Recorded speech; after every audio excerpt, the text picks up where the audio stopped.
वजीर आला अनुमौला रेवंत रेड्डी ने सीनियर रहनुमा और साबिक वजीर के जानारेड्डी और सरकारी मुशीर के केशव राव से मुशावरत की माओवादियों से मुज़ाकरात के लिए मरकजी हुकूमत से राब्ता करने की दरख्वास्त पर तबादला ख्याल हुआ। वजीर आला ने नक्सलियों से साबिका मुज़ाकराती तजर्बा रखने वाले जानारेड्डी से खुसूसी मुलाकात की। मुज़ाकराती कमेटी नुमाइंदों ने भी वजीर आला को याददाश्त पेश करते हुए मरकज से बातचीत की अपील की। असद अल दीन ओवैसी ने पाकिस्तान को खबरदार करते हुए कहा कि पाकिस्तान दाइश जैसा है। उन्होंने कहा कि अगर पाकिस्तान बेगुनाह लोगों को मारेगा तो कोई मुख खामोश नहीं रहेगा। ओवैसी ने मजीद कहा कि पाकिस्तान के दहशतगर्दों ने मेरे हिंदुस्तान में बेगुनाह लोगों को कत्ल किया है। उन्होंने वाज़ेह किया कि अगर पाकिस्तान के पास जोहरी बम हैं तो हम उनसे नहीं डरते। बिलावल भुट्टो के बयान पर असदुद्दीन ओवैसी का सख्त रद्द-ए-अमल। अल इंडिया मजलिस इत्तेहाद अल मुस्लिमीन AIMIM के सदर असदुद्दीन ओवैसी ने बिलावल भुट्टो के हालिया बयान पर तेज और दो टोक रद्द-ए-अमल दिया है। पाकिस्तान के रवैये पर तनकीद करते हुए ओवैसी ने कहा कि पाकिस्तान को ये सोचना चाहिए कि वो जिस मुल्क के खिलाफ कार्रवाई की बात कर रहा है वो इससे कहीं ज्यादा ताकतवर है। उन्होंने कहा कि भारत का दिफाई बजट पाकिस्तान के सालाना बजट से कई गुना ज्यादा है। ओवैसी ने मजीद तंजिया अंदाज में कहा कि अगरचे पाकिस्तान का वक्त भारत से 30 मिनट पीछे है, लेकिन हकीकत में पाकिस्तान 30 साल पीछे है। पाकिस्तान की तरक्की की कमी को उजागर करते हुए ओवैसी ने कहा, पाकिस्तान तो एक मलेरिया की दवा भी खुद नहीं बना सकता। बिलावल भुट्टो के हालिया रिमार्क्स के बाद ओवैसी ने उन पर जोरदार हमला करते हुए कहा कि बिलावल भुट्टो को ये सोचना चाहिए कि उनकी वालिदा को किसने कत्ल किया था, दहशतगर्दों ने। असदुद्दीन ओवैसी का ये सख्त और वाज़ेह जवाब एक मजबूत पैगाम के तौर पर सामने आया है। ये बार बार पाकिस्तान ये कहता है कि हम न्यूक्लियर बॉम्ब हमारे पास है, एटॉमिक बॉम्ब है।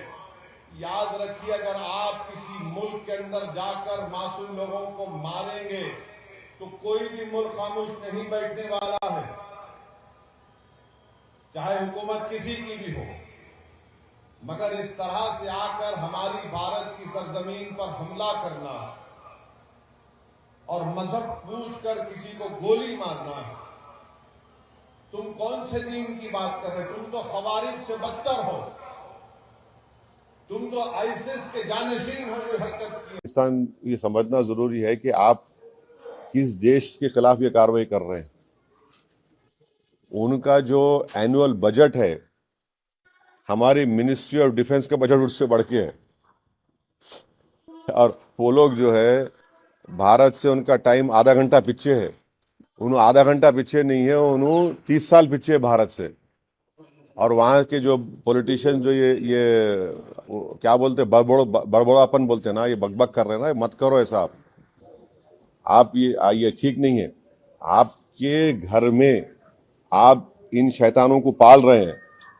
आपके पास बलूचिस्तान का मसला है, आपका टीटीपी का मसला है, आप उसको देखो। आप क्या बना सकते हैं? वहां पे दवाएं नहीं बना सकते, मलेरिया की दवा नहीं बना सकते, तुम क्या बात कर रहे हैं आप?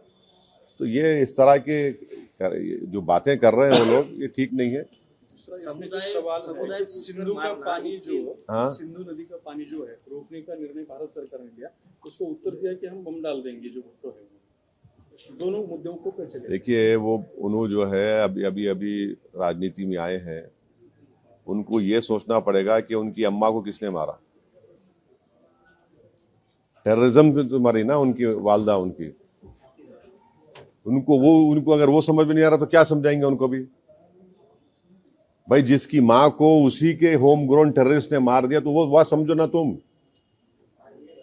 आपकी माँ को जब गोली मारा तो टेररिज्म है, और हमारे बेटियों को, माओं को जो मारे, टेररिज्म नहीं है क्या वो? तो उनको समझने की जरूरत है वो बात को। बीजेपी MLA राजा सिंह ने साबिक वजीर आला के चंद्र शेखर राव पर BRS राज्योत्सवम इजलास में झूठ फैलाने का इल्जाम लगाया। उन्होंने कहा कि मरकज ने BRS के 10 साला दौर हुकूमत में तेलंगाना की तरक्की के लिए 10 लाख करोड़ रुपए दिए। राजा सिंह ने साबिक हुकूमत पर रियासत को भारी कर्ज में धकेलने का इल्जाम लगाया। उन्होंने यकीन जाहिर किया कि जल्द ही तेलंगाना में डबल इंजन हुकूमत इख्तिदार में आएगी। కేసీఆర్ అంటే झूठा మాట, ఇది మొత్తం బ్రాండ్ మీరు క్రియేట్ చేసుకున్నారు। ఎక్స్ ముఖ్యమంత్రి గారు ఒక మంచి బ్రాండ్ ని మీరు క్రియేట్ చేసుకున్నారు। కేసీఆర్ అంటే అబద్ధం, కేసీఆర్ అంటే జూటా, ఆ విధంగా ఒక మంచి బ్రాండ్ మీట్ తీసుకున్నారు. ఎక్స్ ముఖ్యమంత్రి గారు, నేను అసెంబ్లీ సాక్షిగా ఒక మాట అడిగిన, అసలు కేంద్రం నుంచి ఎన్ని నిధులు వచ్చినాయి, ఏదైనా హిసాబ్ చెప్తారా, వైట్ పేపర్ డిక్లేర్ చేస్తారా అంటే మీరే అసెంబ్లీ సాక్షిగా కూడా అబద్ధం మాట్లాడినారు. 0 వచ్చింది అని అప్పుడు కూడా మీరు అన్నారు. ఇవాళ ఈ 10 సంవత్సరాలు అంటే మీ సమయంలో 10 సంవత్సరాలు 10 లక్షల కోట్ల రూపాయలు కేంద్రం నుంచి వచ్చింది. మన తెలంగాణ ఇవాళ డెవలప్మెంట్ అయిందంటే అది కేంద్రం వల్లనే. మర్చిపోయినారా? డబుల్ ఇంజన్ గవర్నమెంట్ వస్తేనే తెలంగాణ బాగుపడుతుంది. కానీ దురదృష్టం మా వాళ్ళు కరెక్ట్ లేదు. లేకపోతే ఎప్పుడో మా గవర్నమెంట్ వచ్చేది. కానీ ఏం బాధ లేదు. KTR को हाईकोर्ट से राहत मिली। बंजारा हिल्स पुलिस स्टेशन में दर्ज मुकदमा हाईकोर्ट ने खारिज कर दिया। रेवंत रेड्डी पर 2500 करोड़ भेजने के बयान पर मुकदमा दर्ज हुआ था। फरीकैन के दलाइल सुनने के बाद तेलंगाना हाईकोर्ट ने मुकदमा खारिज कर दिया। राजत्वित्सव सभा के लिए अराजी देने वाले किसानों का खास शुक्रिया अदा किया गया। BRSMLC पोशंपली श्रीनिवास रेड्डी ने कहा कि जलसे में आने वाले लोगों के लिए जमीनों के रास्ते गए तो हम उनको दोबारा ठीक कर देंगे। उन्होंने यकीन दिलाया कि अगर खेतों को नुकसान पहुंचा तो हम उन्हें जल्दी ठीक करेंगे। किसानों की मदद के लिए उनका शुक्रिया अदा करते हुए श्रीनिवास रेड्डी ने मजीद कहा कि हम अवाम के लिए हर मुमकिन मदद फराहम करेंगे।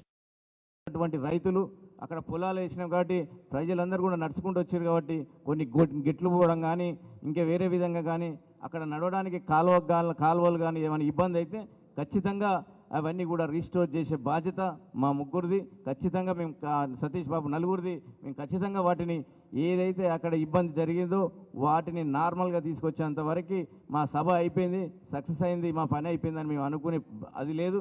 ఖచ్చితంగా అక్కడ మళ్ళీ పాత పొలాలు ఎలా ఏ విధంగా ఉండేనో ప్రతి పొలం గెట్టు మొత్తం మళ్ళీ నార్మల్ అయ్యేదాకా మళ్ళీ మాదే బాధ్యత. మేము ఖచ్చితంగా అవి చేస్తాం. మీరు సహకరించిన రైతులందరూ కూడా ధన్యవాదాలు, పేరు పేరున ధన్యవాదాలు చెప్తున్నాం. भारत ने पाकिस्तान के 16 यूट्यूब चैनल्स पर पाबंदी आयद कर दी। भारतीय हुकूमत ने कश्मीर में दहशतगर्द हमले से मुताल्लिक झूठी खबरें फैलाने के इल्जाम में पाकिस्तान से ताल्लुक़ रखने वाले 16 यूट्यूब चैनल्स पर पाबंदी लगा दी है। ज़राए के मुताबिक वज़ारत दाखिला की सिफारिश पर उन चैनल्स पर पाबंदी आयद की गई है। भारतीय हुक्काम का कहना है कि ये चैनल्स अवाम में गुमराह कुन मालूमात फैला रहे थे और कौमी सलामती के लिए ख़तरा बन सकते थे। मज़ीद तहक़ीक़ात जारी हैं और मुताल्लिक़ा हुक्काम ने सोशल मीडिया प्लेटफॉर्म से भी सख्त निगरानी का मुतालबा किया है। इन्फोर्समेंट डायरेक्टोरेट (ED) हैदराबाद के मेयरपेट पुलिस हुदूद में वाक़े विराटनगर में शकवूर के घर पर छापे मार रहा है। ये कार्रवाई एक अहम केस से मुंसलिक है जिसमें 100 एकड़ अराजी के लेन देन का मामला शामिल है। भौदान ज़मीन स्कैंडल से मुताल्लिक एक अहम पेशरफ्त के तौर पर यह छापा इस तहक़ीक़ात का हिस्सा है जिसमें साबिक़ा रंगारेड्डी ज़िला के कलेक्टर अमवी कुमार, RDO वेंकटाचारी और तहसीलदार RP जीवोती को चंद माह कबल ED के हुक्काम ने पूछगुछ के लिए बुलाया था। तहक़ीक़ात का मरकज़ निगरान महशूर में 100 एकड़ हुकूमत की अराजी की IPL कंस्ट्रक्शंस को फ़रोख्त का मुतनाज़ा मामला है जिसमें तेलंगाना के मुतअद्दिद सीनियर IAS और IPS अफसरान के मुलव्वस होने के शवाहिद सामने आ रहे हैं। हैदराबाद के हुमायूं नगर में शख्स का बेरहमाना कत्ल, लाश लिफ्ट में फेंककर कातिल फरार। हैदराबाद के हुमायूं नगर में वाक़े पंजाब नेशनल बैंक की इमारत में एक दिल दहला देने वाला वाक़या पेश आया। नामालूम अफराद ने एक शख्स का बेरहमाना कत्ल किया और उसकी लाश को लिफ्ट में फेंककर मौका से फरार हो गए। डोमिल गोड़ा पुलिस ने वाक़ये की तहक़ीक़ात शुरू कर दी है और शवाहिद इकट्ठा करने के लिए क्लोज टीम की मदद ली जा रही है। पुलिस CCTV फुटेज का जायजा ले रही है और मकामी लोगों से पूछगुछ कर रही है ताकि मुजरिमों का सुराग लगाया जा सके। तहक़ीक़ात जारी हैं और मज़ीद तफसीलात का इंतज़ार किया जा रहा है।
हियतनगर कुआउडा में तलवारों से हमला करके 70 बकरियां चोरी।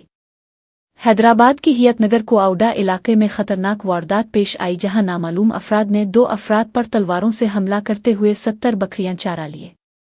तफसीलात के मुताबिक काशाई गोड़ा पुलिस स्टेशन में ड्यूटी अंजाम देने वाले कांस्टेबल नवीन, जो कि अपने बीमार वालिद की वजह से आर्जी तौर पर बकरियों के रेवड़ की निगरानी पर मामूर थे, उन पर नामालूम अफराद की जानिब से तलवारों से वार किए गए, जिससे वो जख्मी हो गए। वारदात के बाद मुल्जिमान 70 बकरियों को लेकर फरार हो गए। पुलिस ने मुकदमा दर्ज करके तफ्तीश का आगाज कर दिया है, जबकि जख्मी कांस्टेबल नवीन को फौरी तौर पर इलाज के लिए अस्पताल मुंतकिल किया गया। मजीद तफसीलात का इंतजार है।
నైట్ మా అన్న మా బొమ్మ ఇద్దరు అనుకుని ఇక్కడ అయితే ఒక అరౌండ్ 2:45 to 3:30 మిడిల్లో ఒక 5 మంది వచ్చేసి ఫస్ట్ వాళ్ళని పడుకున్న వాళ్ళ మీద వచ్చి కూర్చొని బిరిగా కత్తులతోని దాడి చేసుకుంటూ ఆపేసారు. అప్పుడు నోట్లో గుడ్డలు కుక్కేసి ఇట్లా ఏం మాట్లాడొద్దు అన్నట్టుగా ఇట్లా కత్తులు పెట్టి ఏమైనా మాట్లాడితే పొడిచి చంపేస్తాం అన్నట్టు చెప్పేసారు.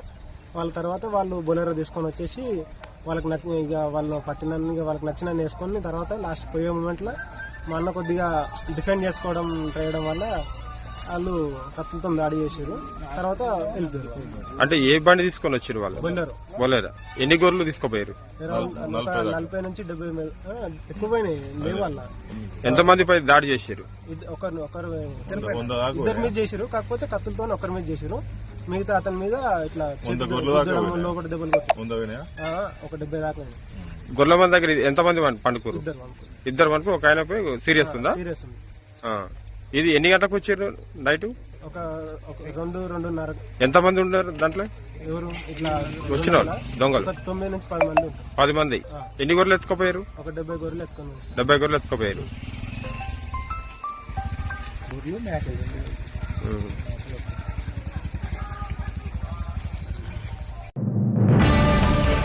रंगारेड्डी जिला के इब्राहिमपुट्टनम मंडल के मंगलापली गांव में एक नौजवान ने अनोखे अंदाज में एहतजाज किया। अपनी जमीन को पटा जमीन ने तब्दील करने की दरखास्तों पर हुक्काम की अदम तवज्जुही के खिलाफ इसने एहतजाज किया। नौजवान ने अपनी जमीन पर मौजूद दरख्त से उल्टा लटक कर अपना एहतजाज दर्ज कराया। इसने इल्जाम लगाया कि कई बार दरखास्तें देने के बावजूद हुक्काम कोई कार्रवाई नहीं कर रहे हैं। अतापुर के करीब पीवी नरसिम्हा राव एक्सप्रेसवे पर कार उलट गई। आज सुबह अतापुर के करीब पीवी नरसिम्हा राव एक्सप्रेसवे पर एक कार उलटने का वाकया पेश आया। यह हादसा इस वक्त पेश आया जब एक गाड़ी मेदीपुट्टनम से आराम घर की समत जा रही थी। रिपोर्ट्स के मुताबिक एक तेज रफ्तार कार ने इसे टक्कर मारी, जिसके नतीजे में गाड़ी उलट गई। हादसे के नतीजे में कार ड्राइवर को मामूली चोटें आईं। हुक्काम मौके पर पहुंच गए हैं और वाकये की मजीद तहकीकात जारी है।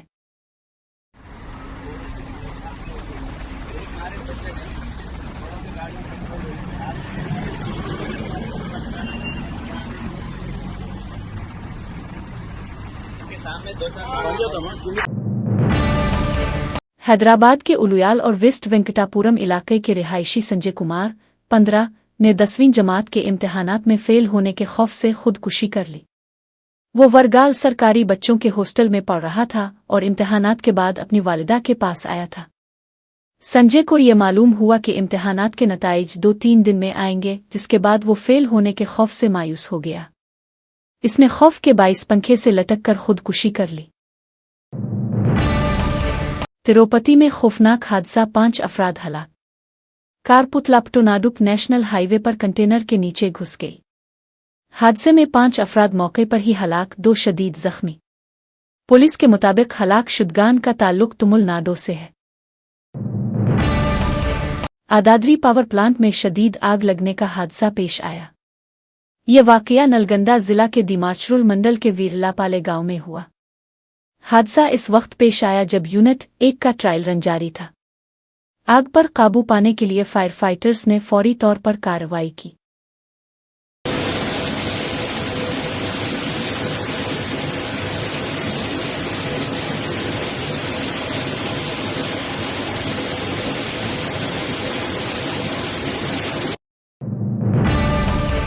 साइबराबाद में एसीबी के जाल में सब इंस्पेक्टर।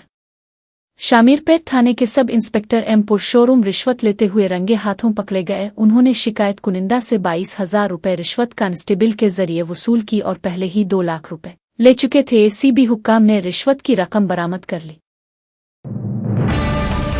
मैं आरएसएस के लोगों से पूछना चाहता हूं कि आप हर शहर में करोड़ों रुपए की जायदादें बना रहे हैं, कई एकड़ जमीनें खरीद रहे हैं और बड़ी बड़ी इमारतें खड़ी कर रहे हैं। ये सब कहां से आ रहा है? लेकिन जब भी कांग्रेस पार्टी का कोई प्रोग्राम होता है तो ये लोग हमारे कारकुनों पर इल्जामात लगाते हैं। अहमदाबाद में कांग्रेस के इजलास के दौरान बीजेपी ने नेशनल हेराल्ड केस में सोनिया गांधी जी और राहुल गांधी जी के खिलाफ चार्जशीट दायर कर दी। जब भी कांग्रेस तरक्की करती है ये लोग इसे दबाने की कोशिश करते हैं, मगर हम दबने वाले नहीं हैं। मैं आरएसएस वालों को भी यही कहना चाहता हूं, भाइयों, तुम जो नाच रहे हो, हर शहर में करोड़ों रुपए की जायदाद बना रहे हो, कहां से बनाए भाई? किधर से आए आपको? इतने संस्थाएं तुमने बनाए, हर संस्था को बिल्डिंग, हर जगह बड़े बड़े करोड़ों रुपए के बिल्डिंग, हजारों एकड़ जमीन आपने ली, कहां से आ गए? और दूसरा, या कोई पार्टी का फंक्शन होता है, जब हमारा फंक्शन छत्तीसगढ़ में हुआ, वहां पर आप लोगों ने हमारे कार्यकर्ताओं पर धार डाला। जब हमारा फंक्शन अहमदाबाद में हुआ, तब आप नेशनल हेराल्ड के ऊपर केस करके सोनिया गांधी जी और राहुल गांधी जी के ऊपर चार्जशीट डालते हो। जब जब कांग्रेस बढ़ती है तब तब ये लोग उसको दबाने की कोशिश करते हैं। हम ऐसा दबने वाले लोग नहीं हैं। देश को जान देने वाली नेता इंदिरा गांधी हमारी नेता है। देश को एकता रखने के लिए जो जान दिए वो राजीव गांधी हमारे नेता है। अरे तुम्हारे पास कौन है? देश के लिए तो आप कुछ नहीं करे, आजादी हासिल करने में तुम्हारा कोई हाथ नहीं है, लेकिन सब दोष कांग्रेस को देते। सुबह उठे शाम तक कांग्रेस को अगर गालियां नहीं देंगे, उन आरएसएस और बीजेपी प्राइम मिनिस्टर को नींद ही नहीं आती। भगवान का नाम कम लेते रोज उठ के, लेकिन हमारा नाम तो जरूर लेंगे कांग्रेस को गालियां देने का। तो ऐसे लोग